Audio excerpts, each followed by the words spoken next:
today's video, we are going to be reviewing none other than episode 3 of the Moon Knight. You know what? I am really starting to love the Moon Knight. It is such an awesome show. We'll see how it goes. We'll see if it continues being awesome next week. I hope it does. I think it will. I cannot wait until episode 4.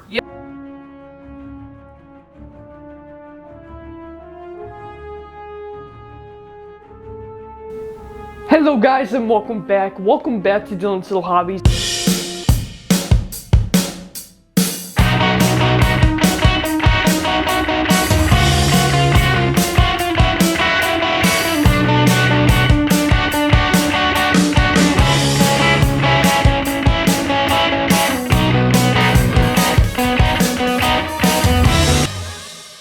Subscribe to Dylan's Little Hobbies right now. Yes, we will be reviewing episode 3, but you know what's really incredible about this series? I mean, don't get me wrong, I really enjoyed Loki.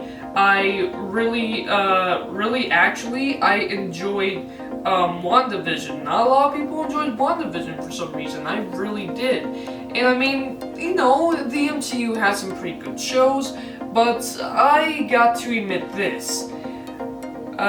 This one is so much better than any of those other shows combined. In fact, it really feels like a toned-down version of what you would see from the Netflix MCU shows, like Daredevil, for example, which I really love. The story feels really incredible. I'm really enjoying Moon Knight so far, and it's funny because when I first actually heard about Moon Knight, when I first saw the trailers, I was like, oh, okay, Moon Knight, I wonder what that's about. Like, I really wasn't that interested in it, and it's amazing that it seems like the things that I really am not that interested in at first glance end up being incredible. Like, I wasn't really that interested in The Mandalorian. And then I saw the trailer and finally watched it, and man, The Mandalorian is of course incredible. Same thing with the Fire Force. If you guys are anime fans, the Fire Force. When I first saw that bunch of firefighters, a firefighter manga, fighting some fire demon, I had no interest in it when I first saw it. But then I actually sat down and watched it, and I love Fire Force. It's such a good show. So it just seems like some of the best things that I at first am not interested in seems to be the best things that come out, I swear. And in this episode, no doubt, truly proves that. Let me explain why. So, we have none other than episode 3, and we start off with, of course, Mark being the hero that he is, beating up bad guys, trying to find some information of where they could find Amit's tomb. And here's the thing, though, he blacked out, woke up, and as per usual, found himself in a bloody situation. It turns out that there might be, I don't know just yet, but there might be another spirit in him other than Steven. Because he turns to Steven and he's like, "What did you do?" Steven's like, "I didn't do anything, you did that."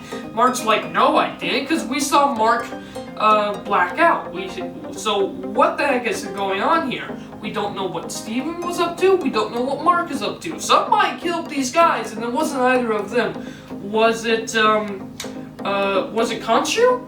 I don't know if it was the god himself just taking over the body, because we do know that later on in this episode we find out that the god himself, Khonshu, can indeed take over the body. But we don't know if he's the one that killed them, and eventually, this one really gruesome joke of Khonshu, he's like, take that kid to the edge of the cliff, he'll talk. You know, he doesn't actually want to kill him. He just wants him to talk, and he doesn't talk. He just, you know, decides to basically jump. And it's like, my God, and Kanji's like, I thought you would talk. Oh my God, that was really dark, but man, that was funny as well. Just dark humor jokes, I guess. Kinda got to me. It's funny, actually. It was really funny, but it was definitely some good dark humor, I can tell you that. So later on, of course, we got Steve Grant. His girlfriend shows up again, you know. She comes to Egypt, and she basically wants to help Mark figure out what's going on here. Mark doesn't have any leads to where Amit's tomb could be, so she decides to get them herself. She apparently has some guy that she used to know, and so that guy actually holds a pharaoh's tomb, a pharaoh's body actually, that actually might have clues to where Amit is. So they go and they try to figure that out, and I love this. I love the fact that Mark, you know, he's smart, he's a good superhero and everything like that, but he doesn't know everything. You know who would know everything? The guy that sat there and studied about it forever, Steve Grant. So eventually Mark just can't really do much, and they decide, you know what? Let's bring out Steve Grant. Steve Grant knows exactly what to do and figures out how to put the star together, and figures out that if the stars are aligned with this map, you could find Amit's tomb. But the problem is, the stars are like everywhere, you know? It's after a couple thousand years, the stars have moved slightly because the Earth has moved slightly. And so the only way you can actually know where the stars were exactly positioned is if someone actually was there. And who was there? Oh yeah, we got nothing but the god himself, Khonshu, the bird boy. So the bird boy comes around and decides, you know what, let me turn back the stars so you guys can know where exactly the stars were. And of course that is a big no-no for the gods. He can't just use his godly powers and decide to do that. Nope. In fact, even earlier in the episode, he tries to, he makes an eclipse calling all the gods. They go into a meeting, and yep, no one really trusts him.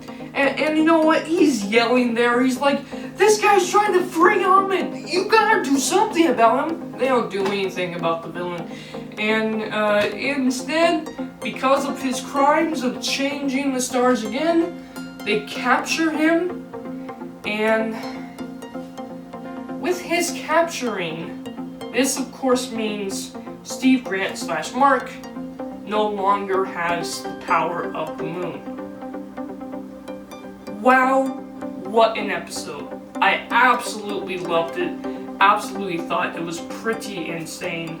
I really enjoyed the new characters we got introduced. We got introduced to Osiris and the other gods as well. Of course, not actually their physical forms, but, you know, their avatars as well. So, I really did enjoy this episode. I actually think I enjoyed last episode more than this one, but I'm definitely going to give this one at the very least, an 8 out of 10. It was that good. Last episode I gave a 9 out of 10, and my god, I expect next episode to be a 10 out of 10. I'm really excited about next episode. Let me know down in the comments below your thoughts about this episode of Moon Knight. I absolutely thought it was awesome. Thank you guys for watching, and I am out. Bye.